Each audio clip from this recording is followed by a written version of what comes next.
క్రీస్తునందు సోదరులు సోదరులారా, ప్రభువైన యేసుక్రీస్తు నామములో హృదయపూర్వకంగా ముందుగా ఇంత మంచి సమయాన్ని ఇచ్చిన తండ్రి అయిన దేవునికి ప్రభువైన క్రీస్తు ద్వారా కృతజ్ఞతలు చెల్లిస్తున్నానండి.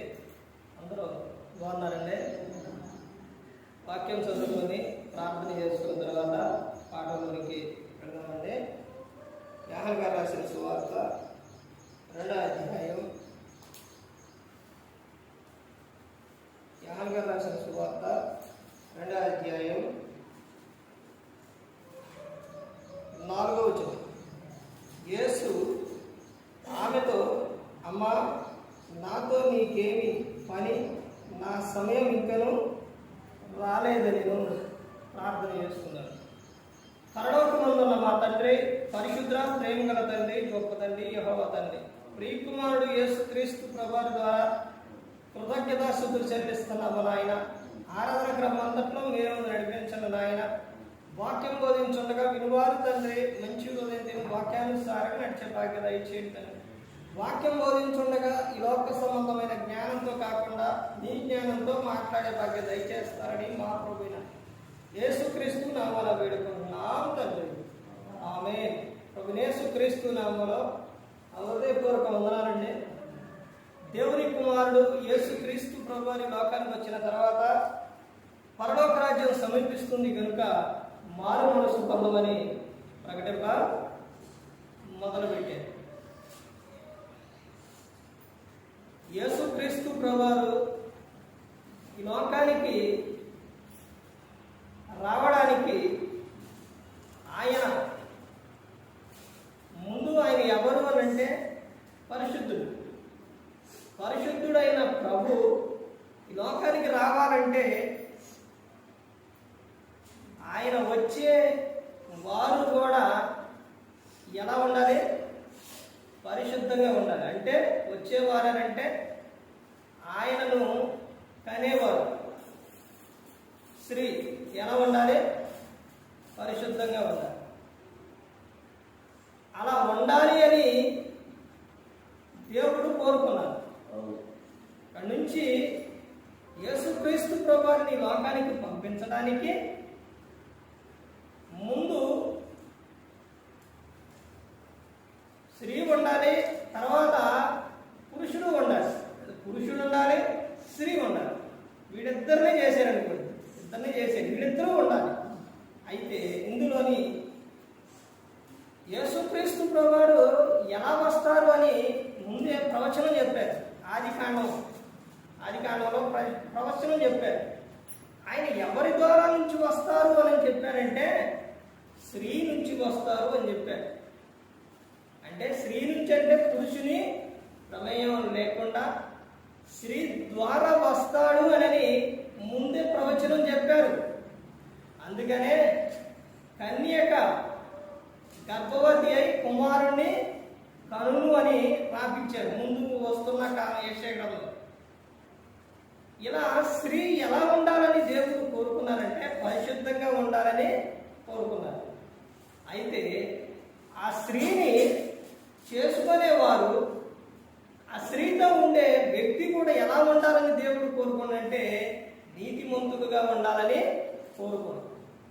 ఎందుకు నీతిమంతుడుగా ఉండాలని దేవుడు కోరుకున్నట్టే ఇంటి యజమానుడు గల సరైన రీతిలో లేకపోతే, ఇంటి యజమానుడు మంచిగా లేకపోతే ఆ కుటుంబం అనేది బాగోదు. ఆ కుటుంబంలో ఆనందం ఉండదు, సంతోషం ఉండదు. అందుకనే దేవుడు కోరుకుంది ఏంటంటే పురుషుడు ఎలా ఉండాలంటే నీతిమంతుడుగా ఉండాలని కోరుకున్నాడు. అలా చూస్తూ వస్తున్న క్రమంలో ఎక్కడి నుంచి దేవుడు చూసుకుంటూ వచ్చాడనంటే ఆదిలో కాడించి చూశాడు. కొన్ని వేల సంవత్సరాలు బట్టి చూసుకుంటూ వచ్చాడు. కానీ ఎవరైనా కనపడ్డారు అని అంటే ఎవ్వరు కనపడ్డారు. కనపడ్డవారు ఎవరైనా ఉన్నారు అని అంటే అపవాదం ఉంచాలి. ఇప్పుడు బైబిల్ గ్రంథంలోని మనం చూస్తే ఆదిలోని ఆదాముని అవ్వని చేసిన తర్వాత వారికి పిల్లలు పుట్టారు. ఇప్పుడు వారిలో చేశారు. తర్వాత వారికి సంతానం ఇచ్చారు. వారిలో నుంచి తీసుకురావాలని దేవుడు కోరుకున్నాడు. ఎవరిలో నుంచి? ఆదాము గారి పిల్లల నుంచి. ఎవరు తీసుకురావాలి? యేసుక్రీస్తు ప్రభువారు. అలా రప్పించాలనుకునే సమయంలో ఎవరు వాళ్ళలో నీతిగా పరిశుద్ధంగా ఉన్నది ఎవరు అంటే హేబేలు. హేబేలు ఎప్పుడైతే పరిశుద్ధంగా ఉన్నాడో ఈ విషయాలన్నీ కూడా ఎవరికి తెలుసు? ఒకటి దేవుడు నిర్ణయించే విషయాలు, ఇంకొకటి తెలుసు ఎవరికి? అపవాదికి. అపవాది ఎక్కడ ఉంటాడు? దేవుని సింహాసనం అక్కడ ద్వార బంధం యొద్ద ఉంటాడు. అసలు ఉండేది ఎక్కడ? దేవుని దగ్గరే ఉంటాడు. కానీ ద్వారం దగ్గరికి ఎందుకు వెళ్ళిపోయాడు అంటే గర్భం వచ్చింది కాబట్టి. ఇప్పుడు దేవుడు ఉన్నాడండి. దేవుని యొద్దకు వచ్చి అందరూ ఏం చేస్తారు? వందలా చెబుతారు, నమస్కరిస్తారు, సాగిల పడతారు. ఎవరికి? దేవునికి. ఈ పక్కనే ఉన్న అపవాది ఏమనుకున్నదంటే, ఇదేంటి నేను ఇక్కడే ఉన్నా కదా, నాకు మొక్కట్లేదు, దేవునికి మాత్రమే మొక్కుతున్నారని గర్వం వచ్చింది. ఆ గర్వం ఒక్కడితో పోదా. ఆ గర్వం ఆ వెనకమాల ఉన్న అపవాదికి దేవుడు ఏం చేసినట్టు కొంతమంది సైన్యాన్ని ఇచ్చిండు. ఆ దూతలు ఆ సైన్యం వాళ్ళకే ఎక్కించేసింది. లాభం లేదని అక్కడి నుంచి అక్కడ యుద్ధం జరిగింది. అపవాది ఓడిపోతారు. భూమి మీదకి అపవాదిని దేవుడు పండెట్టారు. ఇలా వచ్చిన అపవాది దూత కాబట్టి ఆ దూతకి కూడా తండ్రి అయిన దేవుడు ఏం చేశాడంటే అధికారాన్ని ఇచ్చిండు. ఎప్పుడు ఇచ్చిండు అధికారం? ఆదిలోని అక్కడ ఉన్నప్పుడే ఇచ్చిండు అధికారం. ఎక్కడ ఉంది ఈ విషయం అని అంటే మత్తాయి, మార్కు, లూకా, యోహాను సువార్తలో కూడా ఉంటుంది.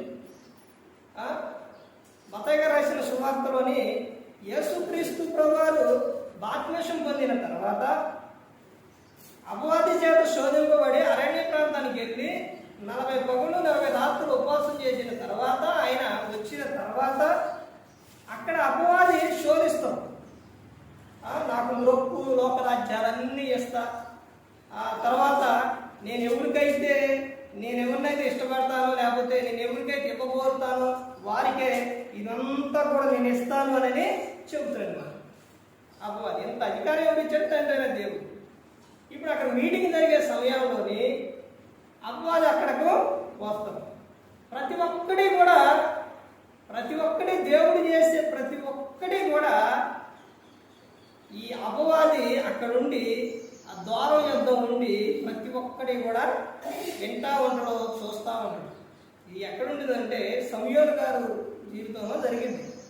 సమూయేలు గారు దేవునికి ఎదురు తిరిగినప్పుడు, అంటే దేవుడు చెప్పినట్టు ఎవరంటే సౌలు వినప్పుడు ఈ అపవాది ఏం చేసిందంటే, ప్రభువా అంగో నీ మాట వినట్లేదు, నీ ఆత్మను తీస్తే నేను వెళ్ళిపోతాను అన్నప్పుడు దేవుడు ఆత్మను తీసినప్పుడు ఆ సౌలులోకి దురాత్మ వచ్చింది. అంటే మనం దేవుని మాట వినప్పుడు దెయ్యం అపవాది ఏం చేస్తారంటే, ప్రభువా వాళ్ళు నీ మాట వినట్లేదు. సరే వింటున్నారా అనుకోండి, అప్పుడు కూడా ప్రశ్నిస్తాం. అది పని ఏంటంటే మొత్తం ప్రశ్నించడం పనే. ఎక్కడుంది ఈ విషయం అంటే ఆది కాండంలోనే 3వ అధ్యాయంలో ఉంటుంది. అవ్వమ్మ దగ్గరకు వచ్చి ప్రశ్నిస్తాడు అపవాది. ఏమని? అవ్వమ్మ దగ్గరకు వచ్చి అడిగినప్పుడు అవ్వమ్మ ఏమనిద్దంటే, దేవుడు ఆ పండుని తినొద్దాండో, అన్ని తినమన్నగానే అది మాత్రం తినొద్దాండో అని చెప్పినప్పుడు ఇది నిజమా? అక్కడ క్వశ్చన్ మార్క్ ఉంది. నిజమా అని ప్రతి ఒక్కటి కూడా అపవాది ఏం చేస్తారంటే ప్రశ్నలు. అలాగే ఒకవేళ భయభక్తులు కలిగి ఉంటే అప్పుడు కూడా అడుగుతారు. యోబు గారి జీవితంలో జరిగింది ఇది. యోబు 1వ అధ్యాయం ఆ అపవాది యానించొత్తం అంటే భూమి మీద అటు తిరిగి వస్తున్నా అన్నప్పుడు మరి ఆ భక్తుడు యథార్థ పరుడు నీతిమంతుడైన యోబు నీకు కనపడలేదు అన్నప్పుడు ఆయన ఊరికనే నీ యందు భయభక్తులు కలిగి ఉండా అని అన్నాడు.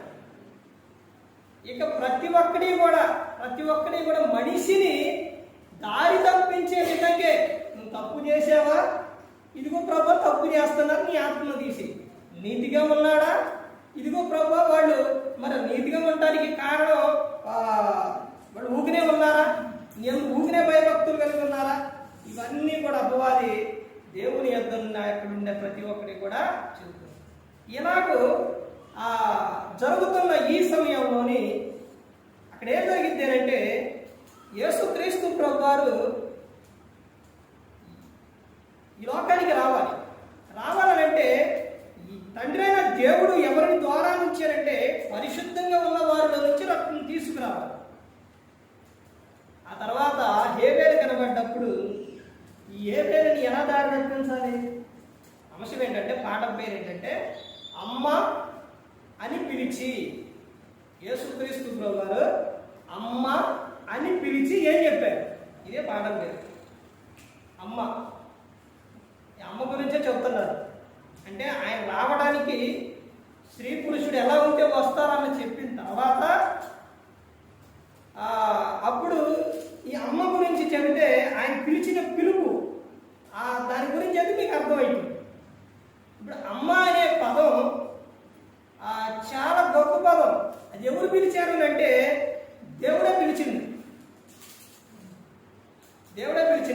పురుషుడిని గద్దిస్తారు కానీ స్త్రీని ఎక్కడా కానీ దేవుడు ఎటువంటి సందర్భాల్లో కూడా ఎక్కువగా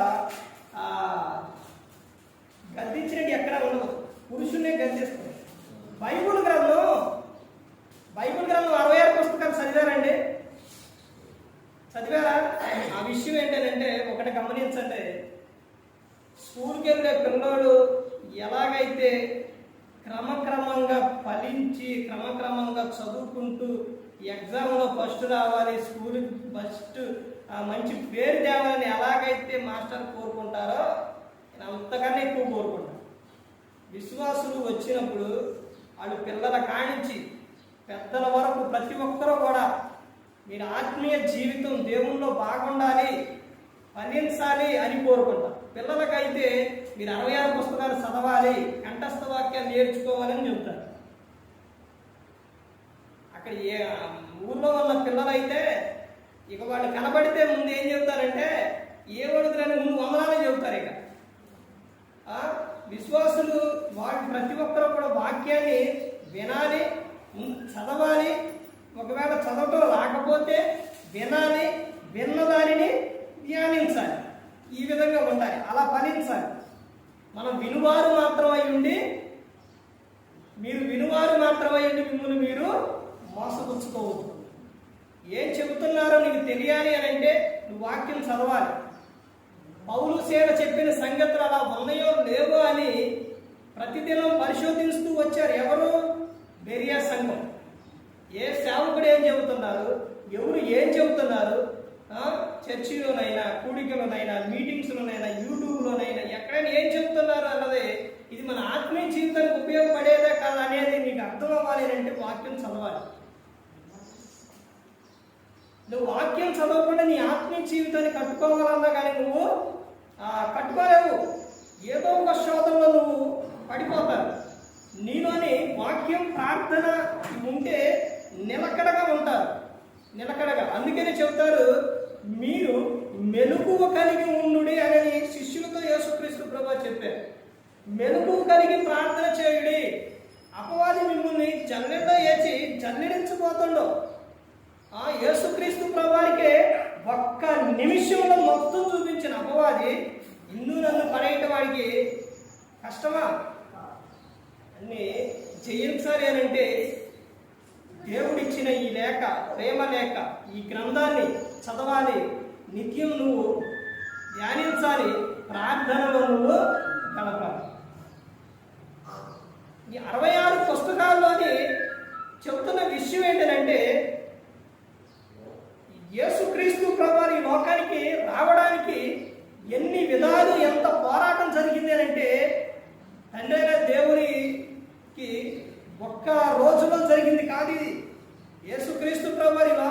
రావడానికి ఒక్క విషయంలో ఒక్క రోజులో జరిగిన విషయం కాదండి. ఇప్పుడు ఆదిలోని ఆదాము అవ్వ ఆజ్ఞ అతిక్రమించిన తర్వాత దేవుడు వచ్చిన తర్వాత ఎవరు పిలిచిండు ముందు? అవ్వ, ఎక్కడున్నావు అవ్వ, రా అన్నారా? అనలా. ఎవరు పిలిచిండు? ఆదామా ఎక్కడా అని పిలిచింది. అంటే ఇంటి యజమానుడిగా ఉన్న వ్యక్తి, పురుషుడు ఎవరైతే ఉన్నారో ఆ పురుషుడినే దేవుడు పిలుస్తుంది.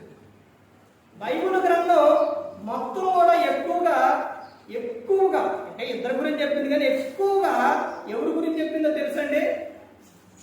పురుషుని గురించే. బాల్యం నుంచి కూడా పురుషుని గురించే ఎక్కువ చెప్పింది. సామెతలో 22:6 బాలుడు నడవవలసిన త్రోవను వాడికి నేర్పుము, వాడు పెద్దవాడైనప్పుడు దాని నుండి తొలగిపోడు అని చెప్పాడు. అంటే పుట్టినట్లో నెమరు ఉండింది, బాలుడు అనకాడ నెమరు ఉండింది, కింద ఏముండింది అంటే వృద్ధుడయ్యే వరకు. అంటే ఈ మగపిల్లలు ఎలా ఉంటారు అన్నది, ఏ విధంగా తయారవుతారు అన్నది బైబిల్ గ్రంథంలో దేవుడు ముందే రాపించింది. అందుకనే నీ బాల్య దినముని యందు నీ సృష్టికర్త స్మరణ జరగాలి అని చెప్పాడు. ఇలా ప్రతి ఒక్క విషయంలో చెప్పుకుంటూ వచ్చారు. అలా చెబుతూ దేవుడు హేబేలు నుంచి తీసుకురావాలనుకునే సమయంలోని అపవాది హేబేలు ఎలా తప్పించాలి? దేవుని యందు భయం ఉండవు, భక్తి ఉందే అన్నీ ఉండవు. ఇప్పుడు భయం ఉందనుకోండి, ఏం చేస్తారు? తప్పు చేయడం. భక్తి ఉందనుకోండి, ఏం చేస్తారు? దేవునికి ఇవ్వాలనుకుంటారు, దేవుణ్ణి సంతోష పెట్టాలనుకుంటారు. ఇవన్నీ ఉన్నాయి. ఉన్న తర్వాత ఎలా అంటే అసలు హేబేలే లేకుండా చేస్తే ఏముండదుగా, అసలు ఏమీ ఉండదు, మొత్తం పోతాయి. మనిషినే లేకుండా చేస్తే అని హేబేలు చంపాలంటే ఎలాగని కయ్యానులో ఏం గుర్తిస్తారో? అసూయ అది చాలా ప్రమాదమైనది. అసూయతో మొదలైంది. ఎన్ని మొదలైంది అంటే చాలా మొదలైంది. అది ఎలా ఉంటుందని అంటే అది అలాగే ఉంటే కక్ష దాకా వెళుతుంది, పగ దాకా వెళుతుంది, ప్రాణం తీసే వరకు వెళ్ళిపోతుంది. అంత ప్రమాదకరమైంది. అది దేవుడు ఏం చెప్పిండంటే, పాపనుడు కానీ పాపం చేయకుడి, మీ పాపం సూర్యుడు అస్తమించు వరకు ఉండాలి అని చెప్పారు, తర్వాత ఉండకూడదని చెప్పారు. అంటే ఉదయంలో నువ్వు పాపపడితే రోజు మొత్తం సాయంత్రానికి నువ్వు సమాధాన పడాలి. అలా కాకుండా దాన్ని అలాగే పెట్టుకొని నువ్వు ఉంటే నీ దేహం ఏమైపోతుందంటే పాయిజన్ అయిపోతుంది. పాయిజన్ అంటే నీ దేహం అంతా కూడా అదే రిపీట్ అయిపోయింది. అదే రిపీట్ అయిపోయి ఈ విషయంలో ఒక సందర్భం ఉపమానం ఏంటంటే, ఒక వ్యక్తి దొంగతనం చేస్తూ దొరికాడు.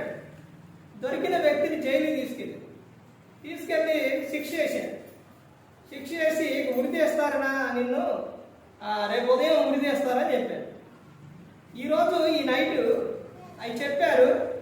చెప్పిన తర్వాత ఆ నైట్ నిన్ను ఉరి తీసే ముందు నిన్ను ఏం చేస్తారంటే పాముతో కనిపించి నిన్ను చంపేస్తారు, ఉరి తీస్తారని చెప్పారు.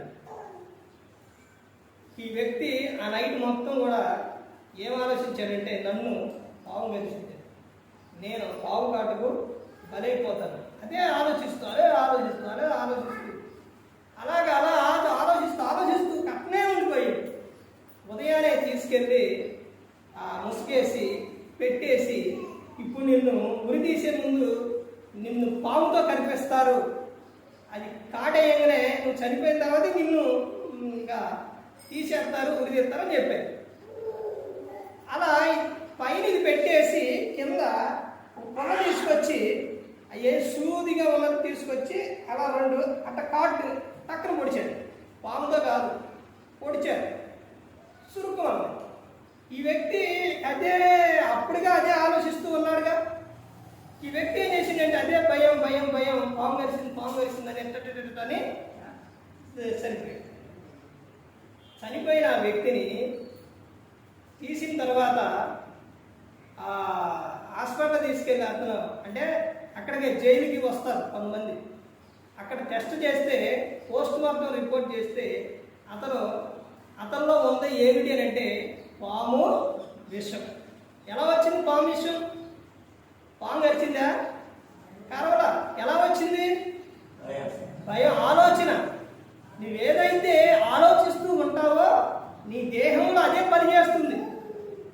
నువ్వు ఒక ఆలోచన మీద ఉండు, అదే ఆలోచన వస్తుంది. టెన్షన్ పడుతూ బాగా పడుకున్నప్పుడైనా లేకపోతే టెన్షన్ పడుతూ ఉన్నావు అనుకోండి, చేయి పెట్టుకోండి,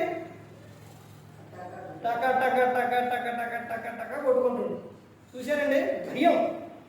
అలాగే పాపం కానీ అసూయ కానీ నీలో అది పెట్టుకున్నప్పుడు అది ఏమైపోతుందంటే కక్షగా మారిపోతుంది, ద్వేషంగా మారిపోతుంది, ప్రాణం తీసే వరకు వెళ్ళిపోతుంది. అలాగే హేబేలు జీవితంలో కూడా జరిగింది. హేబేల్ని అలాగే కయ్యోను చంపించు. అక్కడి నుంచి వస్తూ వస్తూ క్రమంగా వస్తూ జరిగిన విషయం ఏంటంటే ఇక నీతిమంతుడుగా ఎవరిని కూడా అపవాది ఉంచలా.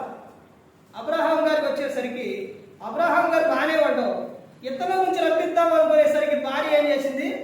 నాకు పిల్లలు పుట్టలేదు, ఆఖరితో పోయేసరికి ఆఖరితో పోయింది. అక్కడి నుంచి ఇస్సాకు జీవితంలో కూడా అలాగే జరిగింది. లాస్ట్కి వచ్చేసరికి చదవండి, నేను మొత్తం వివరించుకుంటూ పోతే నేను ఇది చెప్పేసరికి ఇక్కడ ఈ పాఠం ఆగిపోతాం. తర్వాత యాకోబు గారి జీవితం, అక్కడ ఆయనకి పిల్లలు ఎక్కువ మంది పోతారు. అపవాదికి అర్థం ఏడాది ఎవరిని టార్గెట్ చేయాలి, ఎవరిలో నుంచి ఎవరిని ఇది చేస్తే 12 మందిలో ఎవరు నమ్మాలి అంటే ఎవరిని దారి తప్పించాలి, క్రీస్తు రాకుండా చేయాలంటే అర్థం అవ్వదు. ఎవరు చెప్పలా, దేవుడు చెప్పలా, ఎవరు చెప్పలా, అర్థం అవ్వలా. చుట్టూ పీక్కుంటాడు. ఎట్టా ఏం చేయాలి? 12 మంది పుట్టారు, ఏళ్ళలో క్రీస్తు ఎక్కడి నుంచి వస్తారో అర్థం. అప్పుడు ఎవరు చెబుతారో తెలుసండి? నోటి మాటలో చాలా జాగ్రత్తగా ఉండాలి. నోరుందా కదా అని మాట దారితే దాన్నే పట్టుకుంటాడు అపవాది. యేసుక్రీస్తు ప్రభువు కూడా చెప్పారు మత్తయి సువార్త 12వ అధ్యాయంలో, మనుషులు కొరకు వ్యర్థమైన ప్రతి మాటని గురించి విమర్శించడం మన లెక్క చెప్పాలి. నీ మాటలను బట్టి నీతిమంతుడు అని, నీ మాటలను బట్టి అపరాధం అని తీర్పు నొందుదు అని. నీ మాటలను బట్టే ఉంటుంది జీవితం. నీ మాటలను బట్టి ఒక యజమానుడు 3 వ్యక్తులకి కొన్ని నాణ్యాలు ఇస్తారు. ఒకరికి 10, ఒకరికి 5, ఒకరికి 1 ఇచ్చినప్పుడు 10 చేస్తారు, అతను 5 చేస్తారు. ఈ ఒకటి ఆయన ఏం చేస్తారని తీసుకుపోయి భూమిలో పాతి పెడతారు. పాతి పెట్టిన ఆయన తీసుకొచ్చి అయ్యా నా వల్ల కాలేదు, ఈ ఒక్కదాంతో నేను ఏం చేశానని చెప్తే అయిపోయాడు. అట్ట చెప్పలా. ఏం చెప్పిండు? నువ్వు కఠినుడు, మార్గుడివి, ఇవన్నీ చెప్తే ఊరుకుంటాడా? ఎవరన్నా ఇచ్చిన ఆయన్ని నువ్వు మళ్ళీ తిరిగి ఎన్ని అంటే ఊరుకుంటాడా? ఊరుకోడు. ఎందుకు ఊరుకుంటారు? నీ వ్యర్థుడా, నీ నోటి మాటలను బట్టే నీకు తీర్పు ఉందని చెప్పు. అయ్యా నేను చేయలేకపోయానని ఇస్తే అయిపోయాది. ఇప్పుడు దావీదు గారు వచ్చారండి ఎవరి దగ్గరకు? నాబాలు దగ్గరకు వచ్చింది. అంటే ఎవరు? అతను పని మనుషులు పంపిస్తారు. ఆ సమయంలో కొంచెం కరువుగా ఉన్న సమయాల్లోనే ఆ గొర్రెలనే తర్వాత గొర్రె బొచ్చుని కొద్దిగా ఇవన్నీ కావాలి అని ఆ సమయాల్లో దావీదు గారు పంపించినప్పుడు ఇతను నాబాలు ఏమన్నా అసలు నోటి మాట చూడండి ఎంత ప్రమాదం తీసుకొస్తాయి. నోరు జాగ్రత్తగా ఉంటే అంతా జాగ్రత్తగా ఉంది. ఈ పళ్ళు ఈ దంతాల్లో ఏంటంటే దంతాలు అడిగినాయి అంట. నాలుక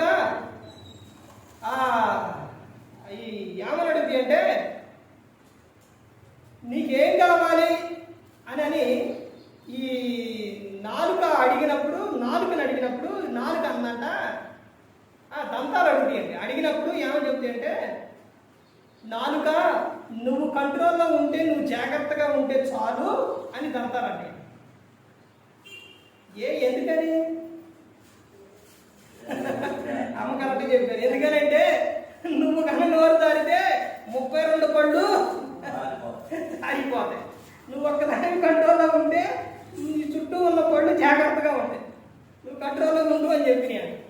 4 కంట్రోల్లో ఉండాలి. అలా అక్కడికి వచ్చినప్పుడు ఇతను ఏమని చెప్పాడనంటే యెషయా దావీదు ఎవడు యెషయా ఎవడు అని చెబుతారు. రాజుని అట్టంటే ఊరుకుంటారా? ఊరుకోరు. చంపడానికి ఎందుకు? తిట్టినందుకు, అన్నందుకే చంపడానికి వచ్చినప్పుడు భార్య వెళ్ళి నా ఏరిన వాడని పాదాల మీద పడి కాపాడు. ఇలా ప్రతి ఒక్క విషయంలో కూడా మాటలాడేటప్పుడు జాగ్రత్త కలిగి ఉండాలి. ఈ అపవాదికి అర్థం కాల, ఎవరు చెప్పట్లా. అప్పుడు ఎవరు చెబుతారు అని అంటే యాకోబు గారే చెబుతారు. ఏమనంటే యేసుక్రీస్తు ప్రభువు ఎవరిలో నుంచి వస్తారనంటే యోధాలో నుంచి వస్తారని చెబుతారు. యోధా గోత్రపు సింహం. యోధాలో నుంచి వచ్చినప్పుడు యోధాని టార్గెట్. యోధాకి వివాహమై కుదరదు. వాళ్ళ పిల్లల్లో నుంచి రావడానికి వాళ్ళ పిల్లలు చంపారు. అయినప్పటికీ ఎక్కడి నుంచి వచ్చిండు? యోధా తామారు వాళ్ళిద్దరూ ఒకటవటం, తర్వాత వాళ్ళలో నుంచి మరలా రూతులో నుంచి అలా ముందుకు వచ్చిన తర్వాత యోసేపు వస్తాడు. యోసేపు వచ్చిన తర్వాత యోసేపు ఎలా ఉన్నాడంటే మత్తయి సువార్త 1వ అధ్యాయం అక్కడ చదివితే ఉంటుంది. ఏమని ఉంటుందంటే ఆయన నీతిమంతుడుగా ఉంది. అయితే కన్యక ఎవరు? మరియమ్మ గారు ఎంతో నీతిగా పరిశుద్ధంగా ఆ విధంగా ఆమె ఉంది. అలా ఉన్న తర్వాత పరిశుద్ధాత్ముల ద్వారా ఆమె గర్భం ధరించడం, ఆ తర్వాత ఆమెలో నుంచి ఎవరు వచ్చారు? యేసుక్రీస్తు ప్రభువారు వచ్చారు. ఇప్పుడు స్త్రీ ఎంత ప్రాముఖ్యమో, ఎంత విలువైనదో ఈ రోజున సమాజానికి అర్థం అవ్వట్లేదు. అర్థం అవ్వక ఆడపిల్లంటే అలుసుకు చూస్తున్నారు. తీసేయటం, గర్భంలోనే పుట్టిన తర్వాత భార్యను హింసించడం, భార్యను పట్టడం. కొంతమంది అయితే చూడడానికి కూడా రారు, కొంతమంది పట్టించుకోరు, కొంతమంది చాలా విధాలుగా చేస్తున్నారు. స్త్రీ లేకుండా నువ్వు ఎక్కడి నుంచి వచ్చావు? యేసుక్రీస్తు ప్రభువు ఎక్కడి నుంచి వచ్చారు? స్త్రీ నుంచే వచ్చారు. అండ్ దేవుడే యోధా గోత్రపు సింహం, దేవుని కుమారుడే స్త్రీ నుంచి వచ్చాడు. అలాంటి స్త్రీని ఈ రోజున నువ్వు ఏ విధంగా పిలుస్తున్నావు? యేసుక్రీస్తు ప్రభువారు ఏ విధంగా ఒక స్త్రీ విషయంలో ఆయన ఉన్నారో తెలుసండి. ప్రతి ఒక్కరిని కూడా అమ్మా అని పిలిచారు. అలా అమ్మని ఎలాగైతే పిలిచారో ఇక్కడ యోహాను గారు రాసిన సువార్త 2వ అధ్యాయం 4వ వచనంలో యేసుక్రీస్తు ప్రభువారు అక్కడ పిలిచింది ఎవరినే? వాళ్ళ అమ్మనే, మరియమ్మ గారిని అమ్మా అని పిలిచారు. అమ్మా నాతో నీకేం పని అంటే నా సమయం ఇంకా రాలేదు. ఏం పని అన్నప్పుడు ఆమె చెప్తున్న విషయం, అయ్యా ఈ వివాహం విందులో ఏమైపోయింది? ద్రాక్షరసం అయిపోయింది. అయిపోయిన తర్వాత అక్కడ చెప్తున్న విషయం కిందకు వచ్చి చూస్తే చూడండి, ఆయన తల్లి పరిచారకులను చూసి ఆయన మీతో చెప్పున్నది చేయుడెను. ఇదిగో ఆయన చెప్పినది మీరేం చేయాలి? చెయ్యాలి అని చెబుతాను. యేసుక్రీస్తు ప్రభువారు పిలిచిన పిలుపులోని ఈ రోజున మనిషికి, క్రైస్తవుడికి కూడా అర్థం కాలేదు, అర్థం అవ్వట్లేదు. స్త్రీ అంటే విలువ లేదు, స్త్రీ అంటే గౌరవం లేదు, స్త్రీ అంటే మర్యాద లేదు ఈ రోజున పురుషునికి. ఆడపిల్ల అని చాలా మంది అలుసుగా చూస్తారు. తర్వాత ఆ స్త్రీ ద్వారానే నీ జీవితం, పురుషుని జీవితం ఎంత ముడిపడి ఉంటుందో తెలుసండి. ఏ విధంగా ఉంటుందో తెలుసా? ఆ తర్వాత నీకు మగపిల్లవాడు పుడితే ఆ మగపిల్లవాడిని ఎత్తుకునేది ఎవరు? మోషే గారి విషయంలో ఒక ఆడపిల్ల మిరియాము చేసిన విషయం ఏంటంటే ఎంతగా ఆయన కాపాడింది. నా తమ్ముడు ఎక్కడ ఏమైపోతారోనని వెళ్ళి చెమ్మిపెట్టులో పెట్టి కాలంలో వదిలిపెట్టినప్పుడు వెంటనే ఉండింది ఎక్కడికి వెళ్ళిపోతున్నాను. తర్వాత రాజకుమారి దొరికినప్పుడు రాజకుమారికి మరలా ఎవరిని తీసుకొచ్చింది? తల్లిని తీసుకొచ్చింది. తమ్ముడు క్షేమం చూశారండి. తమ్ముడిని పెంచే విషయాల్లో, ఎత్తుకునే విషయాల్లో, క్షేమంగా చూసే విషయాల్లో ఆ తర్వాత అక్కగా అంత బాధ్యతగా, అంత విధిగా ఆమె ఉంది. ఈ రోజున కూడా చాలా మంది అదే విధంగా ఉంటారు. తమ్ముడు విషయంలో, ప్రతి ఒక్క విషయంలో తమ్ముడు తమ్ముడు తమ్ముడు తమ్ముడు అనుకుంటే ఎంతో ప్రేమగా, ఎంతో ఇదిగా చూస్తారు. కానీ చాలా మంది అన్నలు కానీ, తమ్ముళ్ళు కానీ ఈ రోజున ఆడపిల్ల అని అంటే అక్కను కానీ, చెల్లిని కానీ ప్రేమగా చూసేవారు చాలా తక్కువ, చాలా తక్కువ. కానీ ఆడపిల్ల మాత్రం ప్రేమ ఎప్పుడు కూడా అలాగే చూపిస్తుంది. తర్వాత అన్నీ వదిలిపెట్టేసి, పుట్టింటి కాడ అన్నీ వదిలిపెట్టేసి ఎక్కడికి వెళ్ళిపోతుంది? ఆ భర్త దగ్గరకు వెళ్ళిపోతుంది. ఇప్పుడు దాకా 20 సంవత్సరాలు వీళ్ళ దగ్గర ఉన్న ఆ ప్రేమ అవన్నీ మొత్తం వదిలిపెట్టేసి తర్వాత ఎక్కడికి వెళ్ళిపోతుంది? భర్త వారి ఆ ఇంటికి వెళ్ళిపోతుంది. అక్కడికి వెళ్ళిపోయి సమస్తం కూడా ఆయన కుటుంబం అయ్యే ఉంటుంది. అలాంటి స్త్రీ విషయంలో, స్త్రీ జీవితం విషయంలో ఈ రోజున పురుషుడు ఎలా పడితే అలా పిలవటం, ఎలా పడితే అలా మాట్లాడటం, గౌరవం అనేది లేకుండా, మర్యాద అనేది లేకుండా, దేవుడే గౌరవం ఇచ్చినప్పుడు నువ్వేమోపడానికి నువ్వెంత తోడి, మనం ఎంతగానో ఒకసారి ఆలోచించండి. కానీ ఈ రోజున మనిషి తెలుసుకోవట్లేదు. అక్కడ యేసుక్రీస్తు ప్రభువారు చూడండి, ప్రతి ఒక్కరిని కూడా ఎవరు వచ్చినా కానీ ఆయన దగ్గరకు ఎవరు వచ్చినా, ఎలాంటి వారు వచ్చినా అమ్మా అని పిలిచేది, అమ్మా అని పిలిచేది. 7 విషయాలు చెబుతాను, సమయం అయిపోయిందండి. 7 విషయాలు చెబుతాను, అవి రాసుకోండి. 1 యోహాను సువార్త 2:4 అమ్మా నాతో నీకేమి పని అని తల్లిని అడిగి, అడిగినప్పుడు తల్లి చెప్పిన ఆ విషయము అక్కడ యేసుక్రీస్తు ప్రభువారు ఆ కార్యం అనేది చేస్తారు.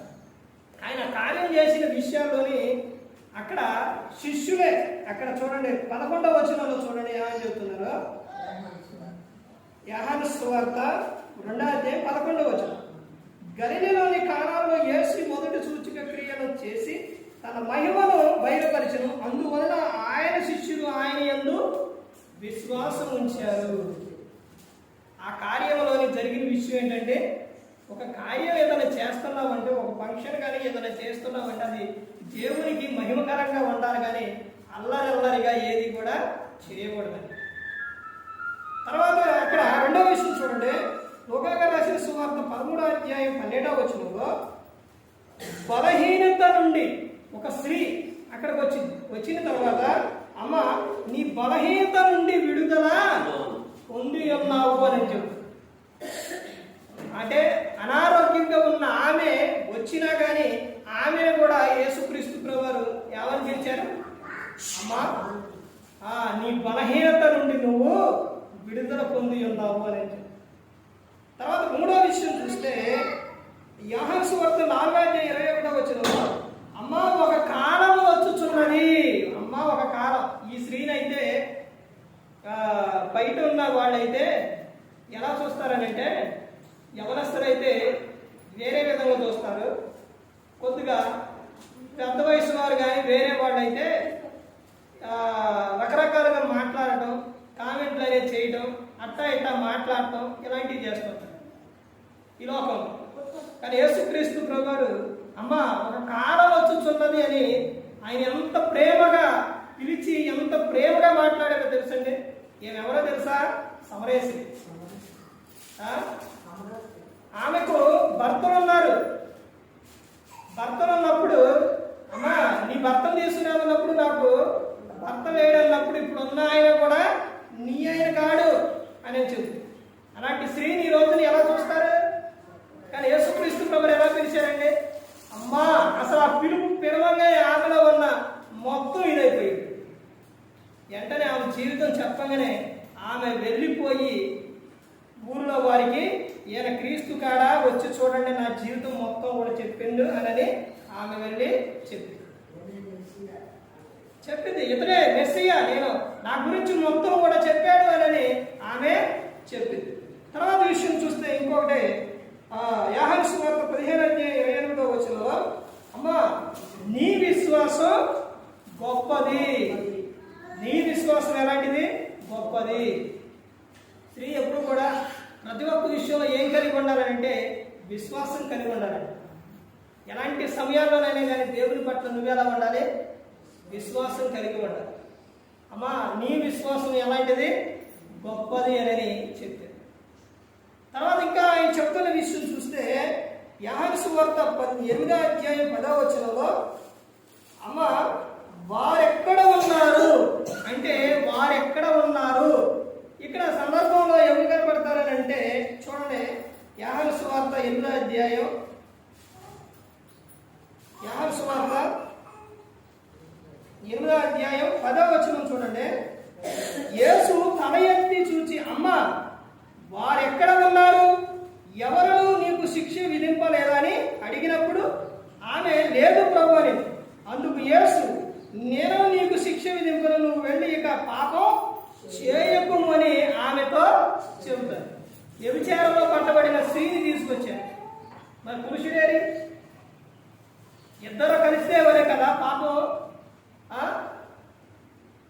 ఇప్పుడు వాళ్ళిద్దరూ ఉన్నప్పుడే కదా వీడు చూసింది. ఒక్కమే ఉన్నప్పుడు, ఒక్క వ్యక్తి పురుషుడైన స్త్రీ అయిన ఉన్నప్పుడు వ్యభిచారం చేస్తారా, తప్పు చేస్తారా? చేయరు కదా. ఇద్దరు ఉంటేనే కదా. మరి ఇద్దరులోని పురుషుడేడి, పురుషుని తీసుకురాలా, ఎవరిని తీసుకొచ్చారు? స్త్రీని మాత్రమే తీసుకొచ్చారు. స్త్రీ అంటే అంత అలుసుగా అంత ఇదైపోయింది. స్త్రీ అక్కడ స్త్రీని తీసుకొచ్చినప్పుడు యేసుక్రీస్తు ప్రభువు చెబుతున్న విషయం చూడండి. అంటే ఏమి తప్పు చేసింది, తప్పు చేసిన ఏమైనా ఏం చేయాలి? రాడు రుమి చంపాలి. మత్తయి సువార్త 7వ అధ్యాయంలో చెబుతారు, తీర్పు తీర్చకుడి అని చెబుతారు. తీర్పు తీరిస్తే దేవుడు కూడా నీ విషయం అలాగే చేస్తాడు. అంటే వీడు తీసుకొచ్చిన వాళ్ళందరూ కూడా పరిశుద్ధులా, నీతిమంతులా? మీరు నీతిమంతులు లేకపోతే మీరు పరిశుద్ధులు, లేకపోతే మీరు అలాంటి వారని చెప్తే ఇంకా వితండవాదం చేస్తారు. ఇదంతా కాకుండా యేసుక్రీస్తు వారు ఏం చెప్తారనంటే, మీలో పాపం లేని వారు, మీలో తప్పు లేని వారు ఆమె మీద వాయేయండి. ఉన్నారండి. పైన వచ్చిన చూడండి అది ఏమనుంటుందో. ఉన్నారండి, పిల్లల కానించి పెద్దల వరకు మొత్తం వెళ్ళిపోతారు. ఎవ్వరు ఉండరు. అంటే ప్రతి ఒక్కరిలో తప్పు ఉంది, పురుషుల్లో ప్రతి ఒక్కరిలో ఉంది. అందుకనే ఏ ఒక్కరు కూడా రాయలేదు. అప్పుడు చెప్తున్నారు, అమ్మా వారు ఎక్కడ, ఇంకెక్కడ ఉన్నారు? వెళ్ళిపోయారు. ఎవరు కాళ్ళు వెళ్ళిపోయారు. తప్పు లేని వారైతే రాయమన్నారు కదా, తప్పు లేని వారైతే వేయాలి కదా. తప్పు ఉన్నది కాబట్టే వెళ్ళిపోయారు. ఎవరు వేయలేదు. అమ్మా నేను కూడా నీకు శిక్ష విధింపు, నువ్వు వెళ్ళి ఇక పాపం చేయకపోయింది.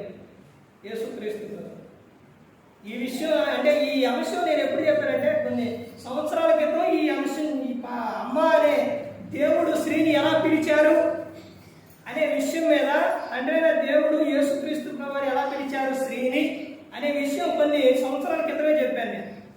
మళ్ళీ ఇప్పుడు ఇక్కడ ఆలోచన వచ్చింది కాబట్టి అది చెప్పాల్సి వస్తుంది. తర్వాత ఇంకో విషయం చూస్తే, 6వ విషయం, యోహాను సువార్త 19:26, అమ్మ ఇదిగో నీ కుమారుడు. చనిపోయిన కుమారుణ్ణి ఆ తల్లి ఏడుస్తూ ఉంది. ఏడుస్తూ ఉంటే యేసుక్రీస్తు ప్రభువు వస్తూ పాడి మీద మంచం తీసుకెళ్ళేటప్పుడు ఆ లాగు చేసేటప్పుడు అలా ఆ మంచాన్ని అలా మొత్తంగానే ఆ పిల్లవాడు ఏం చేస్తున్నాడు, లెగిస్తుంది. తర్వాత అమ్మ ఇదిగో నీ కుమారుడు. కాబట్టి మీరు చదవండి 19వ అధ్యాయం 19:20. యేసు తన తల్లియు తాను ప్రేమించిన శిష్యుడును దగ్గర నిలుచుండుట చూచి, అమ్మా ఇదిగో నీ కుమారుడు అని తన తల్లితో చెప్పెను. తర్వాత శిష్యుడు చూచి, ఇదిగో నీ తల్లి అని చెప్పెను. ఆ గడియ నుండి ఆ శిష్యుడు ఆమెను తన ఇంట చేర్చుకొనెను. ఇక్కడ ఈ సందర్భంలో ఎక్కడ కనపడతారు అంటే, శిలువ మీద యేసుక్రీస్తు ప్రభువు పలికిన మాటలోని యాహారు గారు, మరియమ్మ గారు కనబడతారు. అంటే యాహారు గారు అక్కడ ఉన్నప్పుడు అమ్మ తల్లితో చెబుతున్నారు, అమ్మ ఇదిగో నీ కుమారుడు అని చెప్తారు. ఇంకా ఒక సందర్భంలో అయితే ఇందాక చెప్పిన విషయం కూడా అమ్మ ఇదిగో నీ కుమారుడు అని అప్పచెప్తుంది. ఏ సందర్భంలో ఎక్కడైనా ఏ విషయమైనా కానీ స్త్రీని యేసుక్రీస్తు ప్రభువు ఎలా పిలిచారంటే అమ్మా అని పిలిచారు. ఎక్కడ అవమానకరంగా ఏ తప్పు చేసినా, ఎలాంటి విషయంలోనైనా కానీ స్త్రీని తక్కువ చేసి మాట్లాడలేదు యేసుక్రీస్తు ప్రభువు. తర్వాత విషయం చూడండి. చివరిగా యోహాను సువార్త 20వ అధ్యాయం 15వ వచనం చూడండి. యేసు, అమ్మా ఎందుకు ఏడ్చుచున్నావు, ఎవరిని వెతుకుచున్నావని ఆమె అడుగగా, ఆమె ఆయన తోటమాలి అనుకొని, అయ్యా నీవు ఆయనను మోసుకొని పోయిన ఎడల ఆయనను ఎక్కడ ఉంచుతువో నాతో చెప్పుము, నేను ఆయనను ఎత్తుకొని పోదునని చెప్పెను. మనం ఒక వచనం చదివినమంటే కింద పైన మొత్తం అర్థం అవ్వాలి. అర్థం అవ్వకపోతే మనకి అర్థం అవుతుంది. అర్థమైందండి? ఏ సందర్భం ఉండేది? యేసుక్రీస్తు ప్రభువారు చనిపోయిన తర్వాత, సమాధి చేయబడిన తర్వాత, తిరిగి లేచిన తర్వాత, అక్కడికి స్త్రీలు వెళ్ళిన తర్వాత ఆమె ఏడుస్తుంటే అప్పుడు వచ్చి చెప్తారనమాట, అమ్మా ఎందుకు ఏడుస్తున్నావు అని అడుగుతారు. అసలు ఎలాంటి సందర్భంలో ఆయన చూశారంటే అమ్మ అమ్మ అమ్మ అమ్మ అమ్మ. వాళ్ళ తల్లి గారిని అమ్మని పిలిచిండు, తర్వాత పొరుగు వారిని అమ్మని పిలిచిండు, అందరినీ అమ్మని పిలిచారు. ఇంకో విషయం ఏం చెప్తారో తెలుసండి, ఆయన తల్లి ఆయన సహోదరులు ఎవరో తెలుసండి? ఎవరండి? ఆయన తల్లి ఎవరు? మీరే. సందర్భంలోనే మీటింగ్ జరుగుతుంది. జరిగే సందర్భంలో ఆయన ఉన్న సందర్భంలో చాలా జనం ఉంటారు. ఉన్న తర్వాత అక్కడకు ఆయన సహోదరులు మరియమ్మ గారు వస్తారు. వచ్చిన తర్వాత వాళ్ళలో ఒక వ్యక్తి వెళ్ళి, అయ్యా నీ తల్లి నీ సహోదరులు వచ్చారు అని చెబితే యేసుక్రీస్తు వారు ఇలా చేయి చూపిస్తూ అక్కడ అంటారు కదా, ఎవరు నా తల్లి, ఎవరు నా సహోదరులు, నా తండ్రి చిత్తమును జరిగించువారే నా తల్లియు నా సహోదరులు అని చెప్పారు. ఇప్పుడు మీరందరూ ఆయన చిత్తమును జరిగిస్తున్నారు. మీరందరూ ఎవరు? ఆయన తల్లులు. అర్థమైందండి? ఆయన సహోదరులు ఎవరంటే ఆయన చిత్తమును జరిగించేవారు. సరే, ఎంత భాగ్యం చూడండి. ఆయన చిత్తం జరిగించేవారు. సొంత వారికి చెప్పిండా? చెప్పలేదండి. తండ్రి చిత్తం జరిగించేవారు. ఈ రోజున ఆరాధనకు వచ్చారనంటే, నిత్యం వాక్యం చదువుతున్నారంటే, ప్రార్థన చేస్తున్నారంటే, ఆయనలో ఉన్నారంటే ఆయన చిత్తంలో నెరవేరుస్తున్నారు. అర్థమైందండి? మీరు మనందరం ఆయన సహోదరులు, సహోదరి. అర్థమైందండి? మన సొంత వారికి కూడా చెప్పాల యేసుక్రీస్తు. అందుకని ప్రతి ఒక్కరూ గమనించుకోవాలి. ఆయన చెప్పిన వేడి విషయంలో యేసుక్రీస్తు వారు పిలిచిన వేడి విషయం ఏంటంటే, అమ్మ అని పిలిచి, ఒకటి అమ్మ నాతో నీకేం పని అని చెప్పారు. తర్వాత అమ్మ నీ బలహీనత నుండి విడుదల పొంది ఉన్నావు. ఇప్పుడు అవసరాన్ని బట్టి అడిగినప్పుడు కూడా ఏం చెప్పారు? అమ్మానే పిలిచారు. బలహీనతలో ఉన్నప్పుడు పిలిచినప్పుడు ఏం చెప్పారు? అమ్మానే పిలిచారు.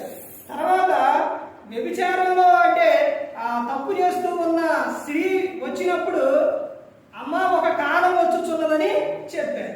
తర్వాత వ్యభిచారంలో పట్టబడిన స్త్రీని తీసుకొచ్చినప్పుడు అమ్మ వీళ్ళందరూ వాళ్ళు ఎక్కడున్నారు, నీ మీద ఎవరు రాయలేదా అని చెప్పారు. తర్వాత ఏమని చెప్పారు? అమ్మ నీ విశ్వాసం గొప్పది, అమ్మ ఇదిగో నీ కుమారుడు, అమ్మ ఎందుకు ఏడ్చుచున్నావు. ఈ విషయంలో అయితే ఇది ఒక అంశం అయిపోయింది. ఇది చెప్పాలండి, ఏడ్చుచున్నావు అనే విషయంలో యేసుక్రీస్తు ప్రభువారి గురించి చెప్తే ఒక అంశం, చాలా సమయం అయిపోతుంది. నీకు విషయం చెప్పాలంటే, మార్తా మరియా వీళ్ళకు సహోదరుడు. ఎవరో లాజరు. అతను చనిపోయినప్పుడు యేసుక్రీస్తు ప్రభువు అక్కడికి వచ్చినప్పుడు వాళ్ళు ఏడుస్తూ ఉంటే, యోహాను సువార్తలో ఉంటుంది 11వ అధ్యాయం, వాళ్ళు ఏడుస్తూ ఉంటే యేసు కన్నీళ్లు విడిచాడు. నువ్వు ఏడుస్తూ ఉంటే, నువ్వు బాధపడుతూ ఉంటే ఆయన చూసి ఆయన నీ దగ్గరకు వస్తారు, నిన్ను ఓదారుస్తారు. అర్థమైందండి? నీ బాధ ఏదైతే ఉందో ఆయనతో దేవునితో చెప్పుకున్నప్పుడు దేవుడు యేసుక్రీస్తు ప్రభువారి ద్వారా నీ ప్రతి అవసరం కూడా తీరుస్తుంది. దేవుడే స్త్రీని ఇంత విధంగా ఈ విధంగా గౌరవించినప్పుడు, ఈ విధంగా పిలిచినప్పుడు, ఈ రోజున ఈ లోకంలో ఉన్న వ్యక్తులు స్త్రీని గౌరవించే విధంగా ఉన్నారా? అలా చూస్తే గౌరవించే విధంగా ఉంటే ఈ రోజున ఇన్ని హత్యాచారాలు ఎందుకు జరుగుతాయి, ప్రమాదాలు ఎందుకు జరుగుతాయి? ఒక స్త్రీని చూసినప్పుడు ఆ స్త్రీలోని అక్కనే చెల్లిని తల్లిని చూసినప్పుడు ఎందుకు ప్రమాదాలు జరుగుతాయి? కానీ ఈ రోజున అలా చూసేవారిగా లేరు కాబట్టి ఈ రోజున భయంకరంగా జరుగుతుంది. ప్రతి ఒక్కరూ గమనించుకోండి, ప్రతి ఒక్కరూ కూడా తెలుసుకోవాలి. ఈ లోకంలో చేసే ప్రతి ఒక్క దానికి కూడా, దేహంతో జరిగించే ప్రతి ఒక్క దానికి కూడా క్రీస్తు న్యాయపీఠం ఎదుట నిలబడ్డప్పుడు లెక్క చెప్పవలసింది. ప్రతి ఒక్కరు గమనించుకోవాలి. ప్రతి ఒక్కరు కూడా, ఏ ఒక్కరు కూడా నశించి నరకానికి వెళ్ళిపోకూడదు. యేసు క్రీస్తు ప్రభు ఈ లోకానికి వచ్చి మనందరి కోసం సిలువలో ఆయన ప్రాణం పెట్టారు. ఆ సిలువుకు వెళ్ళేటప్పుడే చెప్పారు యేసు క్రీస్తు ప్రభు ఏమని? అమ్మలారా, నా నిమిత్తము కాదు, మీ నిమిత్తము, మీ పిల్లల నిమిత్తం ఏడుకోండి అని చెప్పారు. అది ప్రతి ఒక్కరు తెలుసుకొని, ప్రతి ఒక్కరు గమనించుకొని, ప్రతి ఒక్కరు దేవుని యందు భయభక్తులు కలిగి పరిశుద్ధాత్మ మాట వింటూ హృదయ శుద్ధిని కాపాడుకుంటూ క్రీస్తుని పోలి నడుచుకున్న ప్రియలోకం ఇచ్చిన పరలోకానికి చేరుకుంటారు.